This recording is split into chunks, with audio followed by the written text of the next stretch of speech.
Comencemos por descubrir quiénes eran estos dos hombres. Anás, también llamado Joanán, fue sumo sacerdote de Jerusalén antes de ser destituido de su cargo. A pesar de ello, continuó ejerciendo una influencia importante en el Sanedrín, el Consejo Supremo de los Judíos. También es el suegro de Caifás, quien lo reemplazó como sumo sacerdote. Orígenes y nacimiento. Los evangelios no mencionan ni la fecha ni el lugar exacto de nacimiento de Anás. Debido a su rol de sumo sacerdote en el judaísmo del siglo I, es probable que haya nacido en Judea, una región que incluía Jerusalén, donde se encontraban las principales instituciones religiosas judías de la época. Anás probablemente creció en una familia piadosa, respetando la Torá, ya que convertirse en sumo sacerdote requería una formación profunda en la ley judía y en los rituales del templo. Gracias por tomarse un momento para compartir y activar la campana para no perderse nada. Anás suele ser descrito como perteneciente a una familia influyente, y su linaje probablemente contribuyó a su nombramiento como sumo sacerdote. De hecho, es el padre de 5 hijos, todos ellos también sacerdotes, así como el suegro de José Caifás, quien lo sucedió como sumo sacerdote. Esta red familiar muestra la gran influencia de Anás en el clero judío. Su influencia continuó incluso después de su destitución, demostrando el control considerable de su familia sobre el Sanedrín, el Consejo Supremo. Carrera como sumo sacerdote. Anás ejerció el cargo de sumo sacerdote desde el año 6 hasta el año 15 después de Cristo, bajo la administración romana de Judea. Judea era entonces una provincia bajo control romano, y los sumos sacerdotes eran a menudo nombrados o destituidos por los gobernadores romanos. Anás fue nombrado por Quirino, gobernador de Siria, y ocupó el cargo hasta que fue destituido por el procurador Valerio Grato. A pesar de su destitución, Anás continuó ejerciendo una notable influencia debido a su posición como patriarca de su familia, que siguió involucrada en el sacerdocio. Las fuentes indican que aún tenía autoridad y respeto considerables, incluso después de dejar oficialmente el cargo de sumo sacerdote, una posición que rara vez se abandonaba antes del periodo romano. Su papel en la pasión de Jesús. Anás juega un papel indirecto pero crucial en el juicio de Jesús. Tras la detención de Jesús, primero es llevado ante Anás, antes de ser enviado a Caifás. Aunque no se dice explícitamente que Anás haya condenado directamente a Jesús, este paso frente a él refleja su autoridad. Este momento muestra que Anás continuaba ejerciendo una influencia considerable, actuando en cierto modo como una figura de control en la toma de decisiones religiosas. Anás es descrito en algunas tradiciones como un conservador estricto. Representaba un enfoque tradicionalista en el judaísmo de la época, centrado en el templo de Jerusalén y en las leyes mosaicas. Para él y su familia, Jesús, que predicaba ideas y prácticas que podían verse como amenazas para el poder establecido, constituía un peligro potencial. Las críticas de Jesús a las prácticas religiosas podrían haber puesto a Anás en oposición, viéndolo como una amenaza para la autoridad religiosa establecida. Fin de la vida y legado. Las fuentes bíblicas no detallan el final de la vida de Anás. Sin embargo, la influencia de su familia perduró, y su nombre se asoció con un punto crítico en la historia del cristianismo. Sus descendientes continuaron ocupando puestos importantes dentro del Sanedrín, y su rol en el juicio de Jesús lo hizo entrar en la historia cristiana como una figura clave en los eventos que condujeron a la crucifixión. Aunque las informaciones específicas sobre la juventud y la vida personal de Anás son limitadas, su influencia como figura religiosa y política es evidente en el Nuevo Testamento. Su posición como ex sumo sacerdote y patriarca de una poderosa familia sacerdotal de Judea lo convierte en un personaje destacado del siglo I, jugando un papel importante en el contexto de la pasión de Jesús. Caifás, conocido como José Caifás, fue el sumo sacerdote del templo de Jerusalén en el momento de la crucifixión de Jesús, y desempeña un papel esencial en el Nuevo Testamento. Esto es lo que sabemos de él, basándonos en fuentes históricas y escritos religiosos. José Caifás era hijo de un sacerdote y se convirtió en yerno de Anás, un ex sumo sacerdote muy influyente. Este matrimonio fortaleció la influencia de Caifás al integrarlo en una familia sacerdotal prestigiosa. Su título, Caifás, es un nombre hebreo que significa depositario o el que busca. Acceso al rol de sumo sacerdote. Es probable que Caifás se convirtiera en sumo sacerdote alrededor del año 18 después de Cristo, nombrado por el procurador romano Valerio Grato, predecesor de Poncio Pilato. Este nombramiento por parte de un gobernador romano muestra que los romanos jugaban un papel determinante en la gestión de los cargos religiosos judíos importantes, asegurándose así la lealtad de los líderes locales hacia el imperio. Funciones como sumo sacerdote. Caifás ejerció esta función durante 18 años, lo que lo convierte en uno de los mandatos más largos de la época. Los historiadores sugieren que supo mantener el orden y cooperar con las autoridades romanas, ya que un sumo sacerdote corría el riesgo de ser reemplazado en caso de disturbios civiles. El Sanedrín y su influencia. El Sanedrín, el Consejo Religioso y Judicial Supremo de los judíos, desempeñaba un papel crucial en el mantenimiento del orden. Como sumo sacerdote, Caifás presidía las asambleas del Sanedrín y, por lo tanto, tenía una posición influyente en las decisiones sobre asuntos religiosos y conflictos internos. Caifás también era responsable del Templo de Jerusalén, un centro religioso y económico vital para los judíos. Supervisaba las actividades del templo, los sacrificios y los ritos importantes, lo que lo convertía en una figura de autoridad respetada, pero también sujeta a la presión de los romanos para evitar cualquier agitación. Su papel en la pasión de Jesús. El arresto de Jesús. El Evangelio de Juan informa que Caifás habría jugado un papel directo en la detención de Jesús. Consciente de la creciente popularidad de Jesús y de su impacto entre los judíos, Caifás habría considerado que Jesús representaba una amenaza para la estabilidad política. Según Juan 11:50, Caifás habría declarado: «Es mejor que un solo hombre muera por el pueblo, y que no perezca toda la nación». Esta frase suele interpretarse como una justificación pragmática para preservar el orden, aunque esto implique sacrificar a Jesús para evitar disturbios bajo la ocupación romana. El juicio de Jesús. Caifás supervisó el juicio religioso de Jesús. Este juicio se centró en acusaciones de blasfemia y de amenazas contra el templo, infracciones graves según la ley judía. Los evangelios describen una sesión del Sanedrín dirigida por Caifás, en la que Jesús es interrogado y acusado de haber declarado que destruiría y reconstruiría el templo en 3 días, una declaración percibida como una amenaza simbólica contra la autoridad religiosa. Entrega a los romanos. Caifás y el Sanedrín decidieron finalmente entregar a Jesús a las autoridades romanas, ya que solo los romanos podían pronunciar una sentencia de muerte. Caifás habría llevado así a Jesús ante Poncio Pilato, el gobernador romano de Judea, pidiendo la crucifixión de Jesús para evitar cualquier desorden público. Relaciones con los romanos. Caifás mantenía relaciones pragmáticas con los romanos, comprendiendo que la paz y la estabilidad eran esenciales para la supervivencia de la comunidad judía. La crucifixión de Jesús podría, por lo tanto, verse como una decisión destinada a calmar las tensiones entre las autoridades romanas y las facciones judías que podrían perturbar el orden establecido. Su posición de sumo sacerdote le obligaba a cooperar con Poncio Pilato y a mantener un equilibrio difícil entre las expectativas de los romanos y las aspiraciones religiosas de los judíos. Fin de carrera y declive. Caifás fue destituido de su cargo en el año 36, poco después del fin del mandato de Poncio Pilato. Las razones exactas de esta destitución no están claras, pero podría estar relacionada con cambios políticos en la provincia de Judea o con tensiones internas.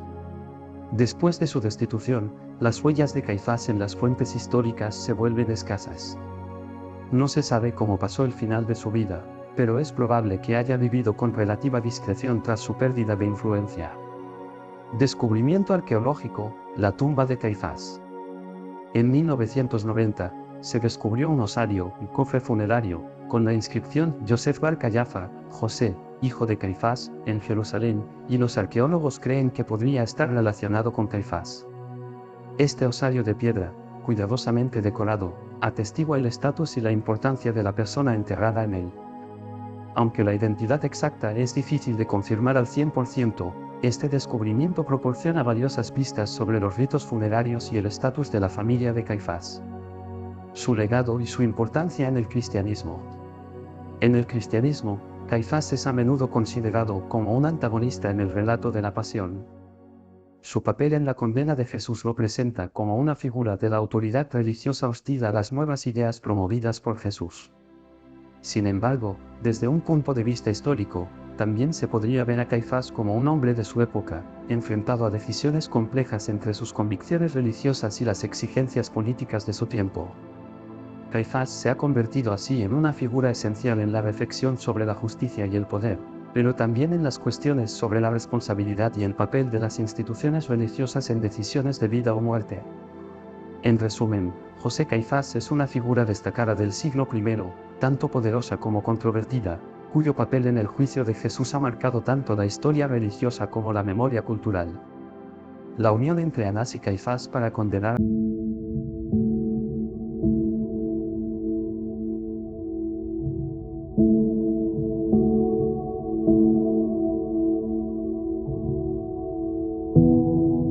todos los detalles de sus discusiones y motivaciones precisas, varios indicios permiten comprender por qué y cómo pudieron colaborar en lo que se percibe como un complot contra Jesús. Una alianza familiar y religiosa poderosa. Familia e influencia. Anás, como suegro de Caifás y ex sumo sacerdote, poseía una autoridad espiritual y política significativa, incluso después de su destitución oficial. Caifás, su yerno, ejercía el poder como sumo sacerdote en funciones, pero Anás continuaba influyendo en las decisiones religiosas. Esta alianza familiar consolidaba su poder en el Sanedrín y permitía una estrecha colaboración en la gestión de asuntos importantes, especialmente en el caso de Jesús.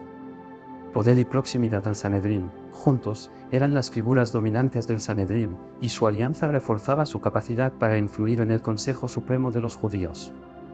Esto les permitía coordinar eficazmente decisiones sobre temas de interés público, incluyendo cuestiones percibidas como amenazas religiosas o políticas. ¿Por qué querían arrestar a Jesús?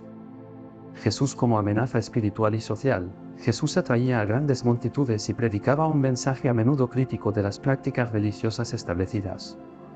Criticaba abiertamente las prácticas de los fariseos y de los sacerdotes, especialmente en torno al templo y a la hipocresía religiosa, lo que cuestionaba la autoridad de los sumos sacerdotes. Anás y Caifás podían percibir esto como un ataque directo a su autoridad y al templo de Jerusalén, un centro espiritual y económico vital. Preocupaciones políticas y mantenimiento del orden. En esa época, Judea estaba bajo el control del Imperio Romano. Cualquier agitación popular o movimiento profético podía ser percibido como una amenaza por los romanos, quienes reprimían severamente las rebeliones. Anás y Caifás sabían que la popularidad de Jesús y su mensaje potencial de reino de Dios podrían ser mal interpretados y provocar reacciones violentas de las autoridades romanas. La estrategia del complot, ¿cómo actuaron? El arresto nocturno y el juicio precipitado. Jesús fue arrestado de noche en el jardín de Getsemaní, un momento de discreción elegido para evitar protestas de la multitud que lo apoyaba. Después de su arresto, Jesús es llevado ante Anás, quien comienza un interrogatorio preliminar. Esta etapa refleja probablemente una preparación para un juicio oficial ante Caifás y el Sanedrín. Un juicio con testigos seleccionados. Durante el juicio dirigido por Caifás, se convocan testigos para acusar a Jesús, aunque sus testimonios son contradictorios.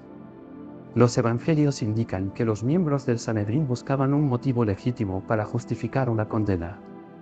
Finalmente, se concentran en la acusación de blasfemia, cuando Jesús responde afirmativamente a una pregunta de Caifás sobre su supuesta identidad mesiánica. Esta acusación era suficientemente grave como para exigir la pena de muerte. Entrega a las autoridades romanas. Una vez finalizado el juicio religioso, Caifás y los miembros del Sanedrín llevan a Jesús ante el gobernador romano Poncio Pilato, ya que solo los romanos podían ejecutar la pena capital. Justifican su solicitud de crucifixión utilizando un lenguaje político, sugiriendo que Jesús se proclama rey, lo que constituye una amenaza para la autoridad del imperio. Su objetivo común: preservar el poder y la estabilidad. Anás y Caifás tenían como objetivo mantener la autoridad religiosa y preservar la paz social bajo la ocupación romana. Veían a Jesús como un agitador cuya influencia podía desestabilizar el orden establecido y atraer la represión romana. Su decisión de condenarlo parece una elección pragmática para evitar un conflicto abierto con los romanos, quienes podrían castigar a la población por cualquier intento de rebelión. Un sacrificio por el pueblo. Según el Evangelio de Juan, Caifás declara que es mejor que un solo hombre muera por el pueblo. Consideraba la muerte de Jesús como un sacrificio necesario para preservar a la nación judía de las represalias romanas. Esta lógica muestra que Anás y Caifás veían en Jesús un riesgo a neutralizar para proteger el equilibrio religioso y político de la región. Las consecuencias del complot. La inauguración de la Pasión. Su decisión de condenar a Jesús desencadena la serie de eventos conocidos como la Pasión, que incluyen la crucifixión y la resurrección en el cristianismo. Este complot no solo tiene un impacto espiritual importante, sino que también influye en la percepción histórica de Anás y Caifás, a menudo vistos como antagonistas en los relatos cristianos. Impacto en su legitimidad. Las acciones de Anás y Caifás han suscitado controversias. Algunos los consideran como guardianes de la estabilidad, mientras que otros los ven como responsables de un acto de injusticia. Su asociación en este complot ha contribuido a una imagen duradera de figuras rígidas, incluso hipócritas, opuestas a la visión de Jesús. En conclusión, Anás y Caifás probablemente colaboraron para condenar a Jesús debido a sus roles respectivos, sus vínculos familiares y su interés común en mantener el orden. Unieron sus fuerzas para eliminar lo que percibían como una amenaza a su poder y para evitar disturbios que podrían haber provocado una intervención romana, poniendo así en peligro a toda la comunidad judía. Un conflicto entre tradición y reforma. Más allá de una simple búsqueda de poder, la decisión de Anás y Caifás de condenar a Jesús también puede verse como una reacción a un movimiento de reforma espiritual que no comprendían o consideraban peligroso. En efecto, Jesús representaba una ruptura con las prácticas religiosas estrictamente rituales de la época, llamando a una renovación interior y moral. Desde esta perspectiva, su reacción no sería solo política, sino también cultural, buscando defender una forma tradicional de espiritualidad y prácticas. Figuras trágicas bajo el peso de los desafíos políticos. Anás y Caifás, en su calidad de autoridades religiosas, estaban atrapados en desafíos que superaban ampliamente su poder personal. La ocupación romana había creado una situación en la que cualquier movimiento capaz de movilizar a las multitudes debía ser controlado para evitar represalias del imperio, que no dudaba en reprimir violentamente las revueltas. Así, su decisión puede interpretarse no como un complot, sino como una elección trágica para preservar a la comunidad bajo su cuidado, un dilema entre la ética religiosa y la necesidad política. El papel del pueblo en esta decisión. También se podría explorar cómo la presión popular influyó en sus elecciones. Aunque el Sanedrín ejercía poder, también debía responder a las expectativas de la población, dividida frente a Jesús. Algunos seguían a Jesús con pasión, mientras que otros lo veían como un provocador. La condena de Jesús refleja también un intento de calmar las facciones opuestas dentro de la comunidad judía misma. Una ambigüedad histórica y espiritual. Históricamente, Anás y Caifás suelen ser interpretados como figuras antagonistas. Pero también representan a hombres de su época, enfrentados a tensiones complejas. Al verlos no solo como responsables de un complot, sino como individuos enfrentados a responsabilidades inmensas y dilemas morales, se introduce una perspectiva más matizada sobre su lugar en la historia religiosa. Así, se convierten en figuras ambivalentes. Por un lado, encarnan la autoridad religiosa estricta, y por otro, ilustran los dilemas de los líderes religiosos frente a los profetas que desafían el orden establecido. Un legado duradero y paradójico. La ironía del papel de Anás y Caifás es que, a pesar de sus esfuerzos por frenar la misión de Jesús, su decisión de condenarlo finalmente contribuyó a la difusión de su mensaje. Al actuar para sofocar lo que percibían como un peligro, en realidad crearon las circunstancias que impulsarían al cristianismo más allá de las fronteras de Judea. Su historia recuerda que los actos motivados por el miedo al cambio pueden, a veces, generar transformaciones aún mayores que las que se intentaba evitar. En última instancia, la historia de Anás y Caifás, y su controvertida decisión, invita a reflexionar sobre la complejidad de las elecciones hechas bajo la presión de las circunstancias, y sobre el impacto duradero de esas elecciones en la historia religiosa. En el Antiguo Testamento, aunque algunos profetas predijeron el sufrimiento, el rechazo y la crucifixión del Mesías, ningún texto profético menciona explícitamente a Anás y Caifás por su nombre. Sin embargo, ciertos pasajes pueden interpretarse como predicciones de los eventos que rodearían la crucifixión de Jesús, especialmente los sufrimientos y el rechazo por parte de las autoridades religiosas. Isaías 53, el siervo sufriente. El capítulo 53 del libro de Isaías es frecuentemente considerado como una profecía sobre el sufrimiento y la muerte del Mesías. Aunque no menciona a Anás y Caifás, este pasaje describe a un hombre de dolores, rechazado y despreciado, que lleva los pecados de muchos y se somete a la injusticia. Aquí algunos versículos que evocan la crucifixión. Despreciado y abandonado de los hombres, varón de dolores, experimentado en el sufrimiento, y como que escondimos de él el rostro, fue menospreciado, y no lo estimamos.